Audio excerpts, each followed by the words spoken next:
Okay, so in this video we're going to be answering one important question, and that is, who should Derek Chisora fight in his last ever fight? So obviously everyone knows who Derek Chisora is. If you're watching this video, you know who Derek Chisora is. He's a legend of British heavyweight boxing. Not a legend of heavyweight boxing, I'm not going to go that far, but he's definitely a British boxing legend. And he's got notable wins over David Price, Pulev, Joe Joyce and Otto Wallin. Ironically, all these wins did come late in Derek Chisora's career, and he's one of the rare boxers and rare heavyweights who truly peaked late in their career, and he's really had sort of Indian summer these past few years. That being said, Derek Chisora has never been a world champion before, despite a very long and very historied career. He's been comprehensively beaten before, outboxed by Tyson Fury 3 times, beat by Vitaly Klitschko, beat by Joseph Parker, and beat by Alexander Usyk, and he was even stopped by David Haye and Dillian Whyte. That being said, Derek Chisora for his entire career has been in and around these sorts of levels, and this video is basically going to be a couple of different options on who I think would be suitable last fights for Derek Chisora. I've got 3 options, and I'm going to talk about pros and cons for each option, and almost how likely each one is as well. So, first option, that's Joseph Parker.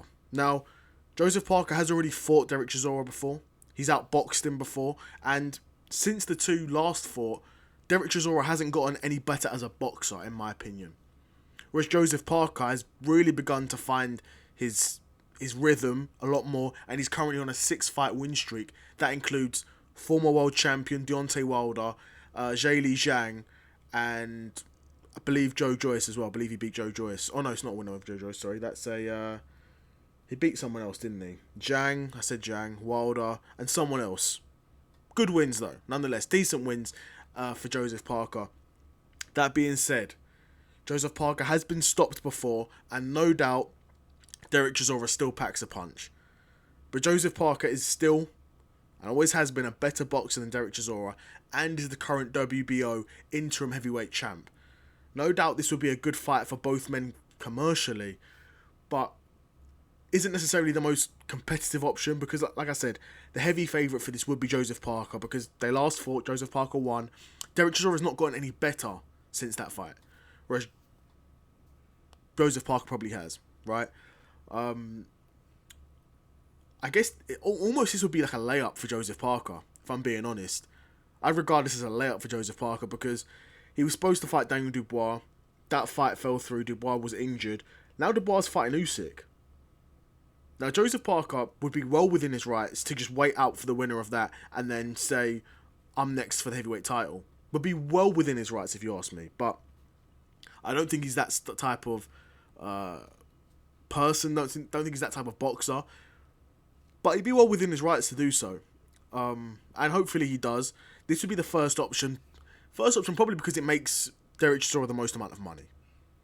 Commercially, this would be a good fight for both men. Could probably sell out the O2. I reckon with a pretty good undercard, could probably sell out the O2. You know, you've got an interim world heavyweight champion, and it's Derek Chisora's last fight. You put some English titles, British titles on the undercard. You'd be looking at probably a sellout of the O2.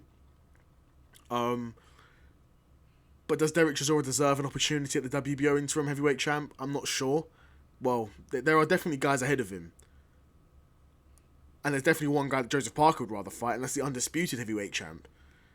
But that's a decent option there, and we'll see. We'll see, because that's the first option, and no doubt probably makes him the most amount of money. Second option is Dillian Whyte. So the two of these guys have both fought before. Twice. Actually, they fought twice before. Dillian Whyte has won both fights. The first fight being a competitive war, a back-and-forth fight, and the second fight actually being quite similar. But in this fight, you saw Dillian Whyte stopping Derek Chisora in the 11th round. Both were great fights to rewatch. They're an absolute treat. They're wars, you know. So I definitely would recommend rewatching them if you get the chance. Also, both guys. I mean, I don't want to say both guys. Dillian Whyte in particular is far removed from his prime, and no doubt a third fight would be just as competitive as the first two. Because of course you got Derek Chisora, who, yeah, he's been through a number of wars. He's lost before. Dillian Whyte's beaten before. But it's almost like Derek Chisora is almost in a better position than Dillian Whyte. Even though Dillian Whyte's younger, probably taking less damage throughout his career, you almost fancy Derek Chisora to get one back. Just because Dillian Whyte's looked so poor in some of his recent fights. But we'll see. Also, the main reason why this isn't the first option, because this is actually probably the most competitive fight out of the three options I present to you guys. But it's actually the second option because Dillian Whyte has been booked to fight rising heavyweight prospect Moses Ituama. Now, I've made a video about that, and in my opinion, Moses is going to absolutely walk through Dillian Whyte. I don't think Dillian Whyte's got the speed or the chin to keep up or take the shots from Moses Ituama to go the distance, right? But it's boxing, it's heavyweight boxing, and stranger things have happened. So even if Dillian Whyte was able to cause an upset and win, no doubt he'd probably take some damage in that fight. And looking at Dillian Whyte's past in terms of his recent sort of boxing career, he's not been fighting often and he's not had quick turnarounds. He wouldn't want a quick turnaround, meaning this fight is less of an option, despite it being the most competitive option. Because I know Derek Chisora probably wants to fight this year, and if Dillian Whyte fights in August and he gets knocked out, there's no way he's fighting again this year. I don't think. Right? So yeah, that's Dillian Whyte. Let's go on to the third option. Third and last option is Andy Ruiz. Now, Andy Ruiz is a former unified world heavyweight champion and still has some notable name value in the UK after beating AJ all those years ago. Like I said, Ruiz has notable wins over AJ, Luis Ortiz, and drew with Big Baby Miller. Stylistically, this is a really good fight as well. Both fighters are pressure fighters, meaning there's more potential for a war in the middle of the ring. Both guys, you know, they're going to be marching forward from the first fight and they're going to be throwing hands. Andy Ruiz hasn't been particularly active these past few years, only fighting twice in the past 3 years. Now, if both these guys were active at the similar sort of rate, this would be an easy fight for Andy Ruiz, in my opinion. I think Andy Ruiz, his hands are too quick and he's too powerful, and Derek Chisora will just walk onto big shots, and that would be it. But like I said, Andy Ruiz hasn't been particularly active, whereas Derek Chisora has been fighting more active than Andy Ruiz. Andy Ruiz hasn't been stopped before, and he has gone the distance with AJ and Luis Ortiz, but like I said, he's not been active, and if Chisora can do one thing, he can still pack a punch. And this could be a very good fight commercially, like I said, because you've got Chisora, who's having his last fight, and Andy Ruiz, who's a former world heavyweight champion. Could be a good option for both guys. I doubt we see Andy Ruiz come over to the UK, and I doubt Derek Chisora fights anywhere else other than the UK for his last fight. So that's why this is the third option, probably less likely to happen. But stylistically, I love this fight, and looking at the position both guys are in, it does make sense. This fight does make sense, but let's see if the financials can make sense and if this fight could get made.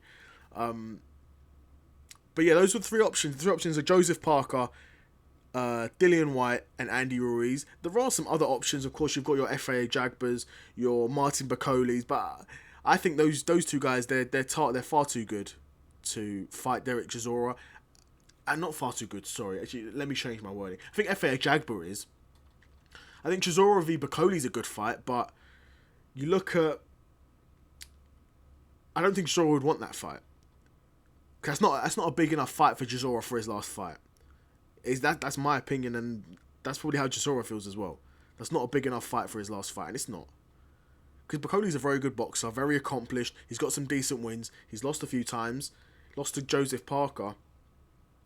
Shows he can be got to. You know, he can be got to. And FAA Jagbar should have beaten. FAA Jagbar started off that fight really well. But again, the sort of performance we saw from FAA Jagbar, if Chisora was going to beat Bacoli, he'd have to box like that. And at this point in Chisora's career, I don't think he's able to do that, to stick to that sort of game for that long. You know, FAA Jagbar was light on his feet. He was moving about. He was throwing combinations. He was pinning Bacoli against the ropes.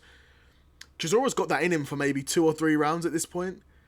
Even in Chisora's fights where we see him winning, he's blowing out his arse from the 4th round. He's knackered. And I think it's almost like just auto control, autopilot is able to get through these 10 round fights, these 12 round fights. Because he looks absolutely shattered come the 4th, 5th round, right? So in that situation where you're assuming a Bakoli who's got some serious preparation, serious time to prepare, he could probably take Chisora's best shots. And if he can take them for the first 5, 6 rounds, Bakoli's still going to be there. Come the 7th, 8th, 9th, 10th round, I fancy Bakoli to land a big shot to stop Chisora. So that would be like a notable mention. But let me know what you guys think of those 3 options. Do you think Joseph Parker's the best option? Dillian Whyte's the best option? I think we all think Dillian Whyte's probably the best option. But due to matchmaking, that fight's probably not going to happen now. But yeah, I'd be curious to know what you guys think of these 3 options. And who do you think Chisora will be having in his last fight? If it will be any of these 3 guys, or maybe even somebody else. But yeah, I'd be curious to know what you guys think. Let me know in the comments below. And I'm out. Peace.